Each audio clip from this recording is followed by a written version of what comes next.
കരഞ്ഞു തീർക്കേണ്ടതിൻ്റെ അങ്ങേയറ്റം ആ സ്ത്രീ കരഞ്ഞു തീർത്തിട്ടുണ്ട്. നമുക്കെല്ലാവർക്കും അറിയാമല്ലോ, നമ്മൾ എത്രയോ കണ്ടതാണെല്ലാം. പിന്നീട് ഉപജീവനമാർഗം എന്ന രീതിയിൽ ആ സ്ത്രീ അവർക്കിഷ്ടപ്പെട്ട ഒരു തൊഴിൽ വളരെ സന്തോഷത്തോടു കൂടി ഒരു കൃത്യമായ ഒരു ഇണിങ്സിന് വേണ്ടി ഒരു കുടുംബത്തെ പോറ്റാൻ 2 കുട്ടികളെയും അവരുടെ അമ്മയും അച്ഛനെയൊക്കെ പോറ്റാൻ വേണ്ടി അവർക്ക് ഇഷ്ടപ്പെട്ട ഒരു തൊഴിലെടുക്കുന്നു. എന്തിനാണ് ഇത്രത്തോളം അവരെ ഹരാസ് ചെയ്യേണ്ടത്? എന്താണ് അതിൻ്റെ ആവശ്യം? കുറേയധികം യൂട്യൂബ് ചാനലുകളുടെ ഉടമസ്ഥർ അവരുടെ ഒരു കണ്ടന്റ് മെറ്റീരിയലാക്കി മാറ്റിയിരിക്കുകയാണ് രേണുസുതിയെ, പറയാതിരിക്കാൻ പറ്റില്ല.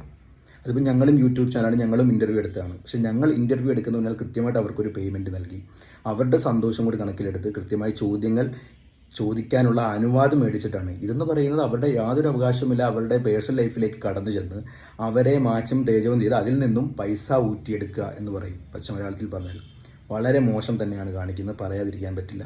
അവർ ജീവിക്കട്ടെ, അവരുടെ ലൈഫ്, അവർക്ക് ഒരു ലൈഫേ ഉള്ളൂ, ഒരൊറ്റ ജീവിതമേ ഉള്ളൂ.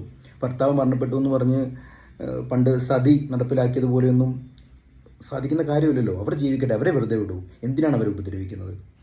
എനിക്ക് അടുത്തറിഞ്ഞിടത്തോളം ഒരു പാവം ഒരു സ്ത്രീയാണ്.